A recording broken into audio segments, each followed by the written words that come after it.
A gente segue falando dessa crise na Venezuela sob a ótica agora do mercado. E para isso eu chamo João Ascoli, que é sócio da Amplos Capital. Boa tarde, João. Boa tarde, Gustavo.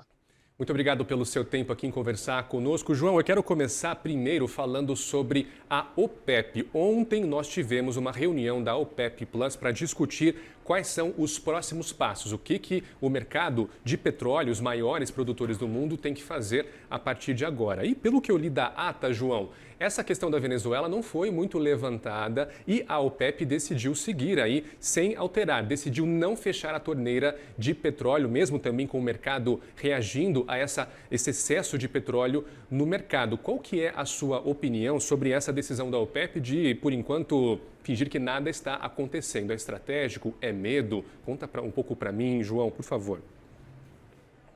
Não, perfeito. Essa estratégia da OPEP, ela vem sendo praticada já há algum tempo.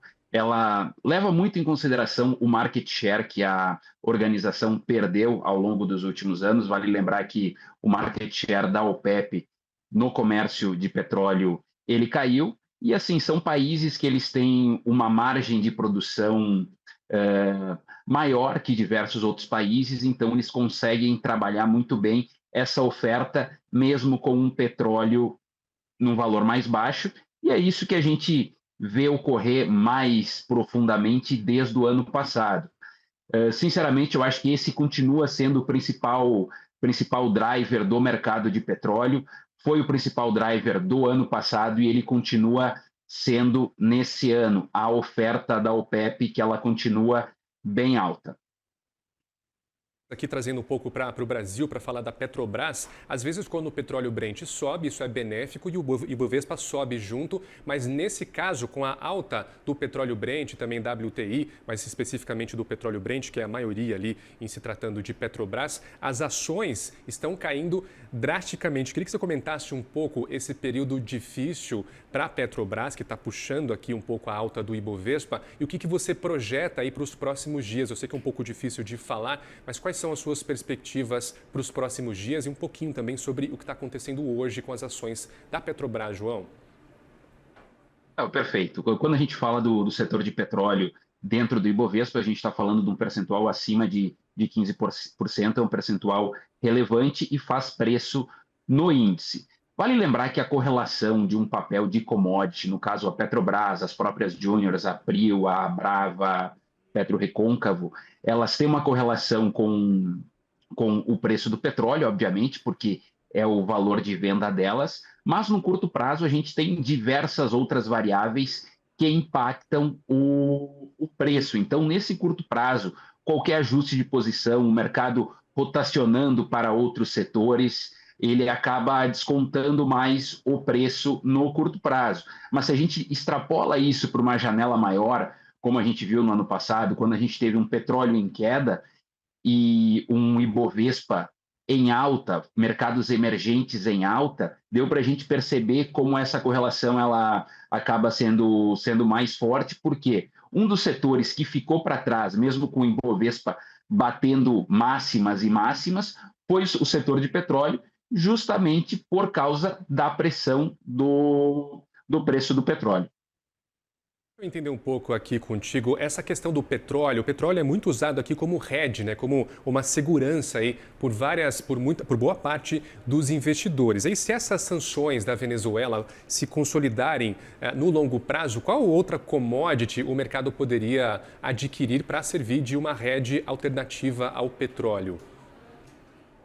Olha, eu acho que assim o petróleo ele tem uma volatilidade maior que outras commodities. Hoje o que o mercado busca como um hedge estrutural, até como uma alocação de carteira para um portfólio maior, usando mesmo essa questão do hedge estrutural, a gente pode acompanhar o movimento tanto do ouro como da prata, que foram metais que performaram muito bem no ano passado, e eles têm muito mais essa característica de hedge estrutural do que o próprio petróleo, que ele tem um componente de oferta e demanda, volatilidade, uma força de notícias muito mais forte do que essas outras commodities, principalmente essas metálicas de segurança, que seria o ouro e a prata. Isso acaba diminuindo a volatilidade do portfólio e acaba tendo uma previsibilidade maior de retorno na janela média e longa. Que acompanha aqui a programação do CNN Money já deve ter visto o João em um outro momento aqui, porque sempre que o assunto é China, eu fico lá enchendo o saco do João no WhatsApp dele, ligando para o João em reunião. Então vamos levar um pouco esse assunto para a China agora, que claro, é um ator importante em toda essa situação, dado o fato de que a China é o principal parceiro da Venezuela na América Latina. Então, João, com a China investindo muito em exploração doméstica, a China está se tornando então menos dependente de todas essas flutuações do petróleo Brent. A China, inclusive, que está se tornando não, já dá para dizer que a China é um país eletrificado, né? Tem uma produção em massa de veículos elétricos, também tem metais muito preciosos ali, uma das maiores reservas do mundo. Então, com essa exploração doméstica crescendo, isso muda, João, na sua opinião, a forma como você projeta o preço do petróleo no longo prazo?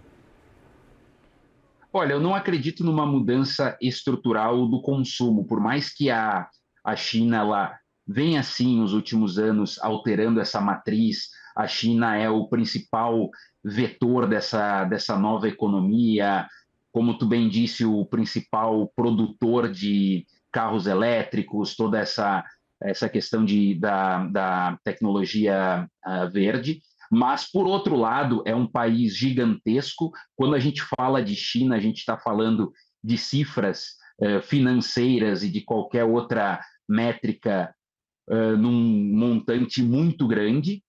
Então, assim, ela vai continuar sendo um grande consumidor de petróleo. Tanto é que o consumo chinês ele vai continuar fazendo impacto no preço do petróleo lá na frente. Tem até uma curiosidade que muito do suporte do preço do petróleo no ano passado, quando o petróleo estava nas regiões de mínima, parecido com a região que a gente se encontra hoje, ele foi feito, ele foi suportado justamente pela China aumentando suas reservas de petróleo. Então, aqui a gente tem duas variáveis. A China, sim, ela continua dependente do petróleo, ela continua como um player importante no mercado, mas, por outro lado, ela continua esse processo de transição dela para outras tecnologias, outras commodities, que, inclusive, ela acaba fazendo muito preço. Inclusive, aqui eu destaco o cobre. O cobre é a commodity que literalmente conduz essas novas tecnologias, e é um mercado que a China está extremamente presente. Conversei agora com o João Ascoli, sócio da Amplus Capital. João, sempre um prazer contar com seu expertise aqui no programa. Muito obrigado e volte sempre, meu querido.